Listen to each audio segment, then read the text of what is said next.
Hello my friends, how are you doing? I hope you're having a fantastic day. Today, me and you are going to take a spiritual, virtual walk into a guitar store again.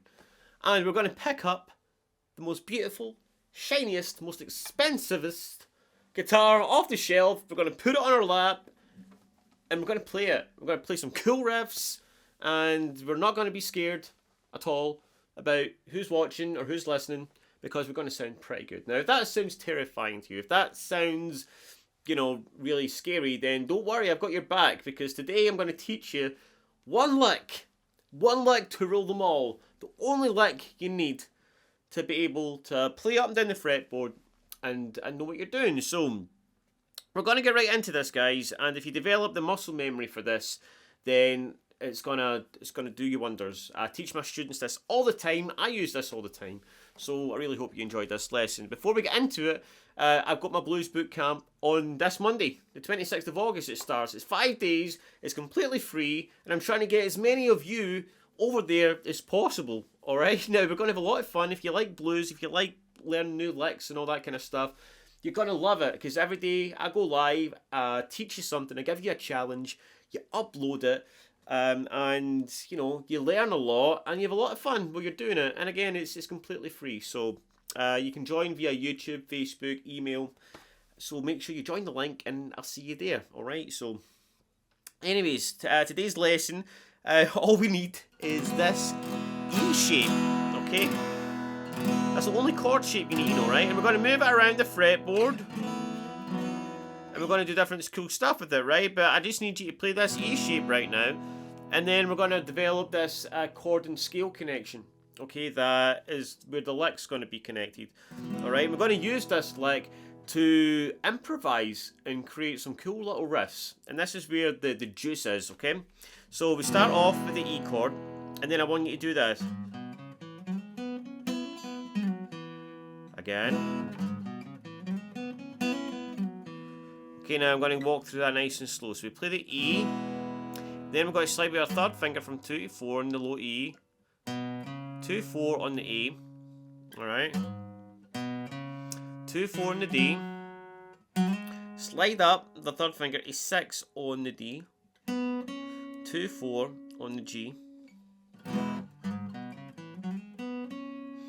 then we're going to take our middle finger on 5 on the B. Here. And then we're going to do this little double stop thing. Okay, where the fun comes in. So middle finger down here, hammer on 5 to 6, and again we're getting both strings here. Very important. Third finger from 6 to 4 on the D, and then 2 on the D. Nice and slow.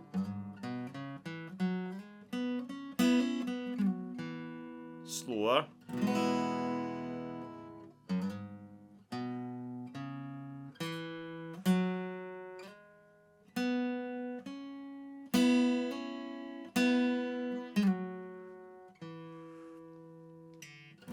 Alright.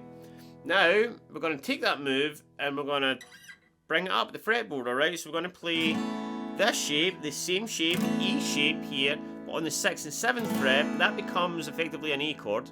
And we're going to do the exact same thing, right? We're going to start here on the 7th fret. Exact same move, right? If you've developed the muscle memory here, you're going to do the same thing over here.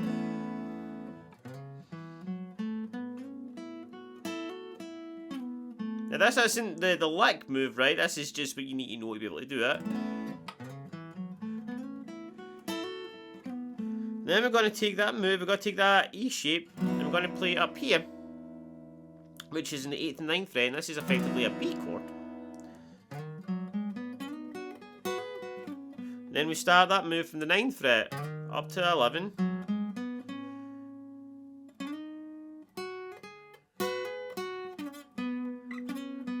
And again, I'm not going really into the individual frets in these bits, because I just want you to develop the muscle memory here. So you don't need to think about it. That's where that is where everything becomes a lot more fluid. Alright, and it's about developing muscle memory and building up reps, getting as much reps of those movements as you can. So even if that's sitting in the couch, watching TV, and going over it and getting your fingers over it, not just using your eyes,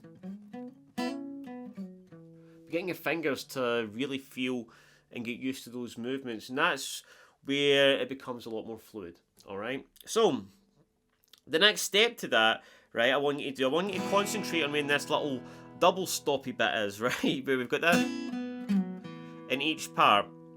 Okay, so let's say I know that with the E here, if I do that right, I know if I can memorise that, 4, 5 and 6, get 4 and 5, and just remember that move there. So I can do this, E. Okay, I could do the same up here. I could go A, and I rememorise that I've got 9, 10, 11 for the double stoppy bit. And I can do the same thing with the B on 8 and 9. I know that I've got 11, 12 and 13. And it might just take you a minute to get your bearings there, right? Where you just need to kind of climb the scale. Okay, I'll get this here, and if I do this, I've got the little double stoppy bit here. If I do this, I've got a little double stoppy bit here. Alright, now, then we start to build little individual licks out of those that move there, right? That little scale move. We're basically just taking the E shape and the pentatonic scale associated with it. Alright, so that means I could take the top part of that scale as well. So, for example, I could do that. Just do a little lick like that. Same up here. Same here. Just take the top part. But where it's going to come really in handy is when we start to mix and match both parts of it.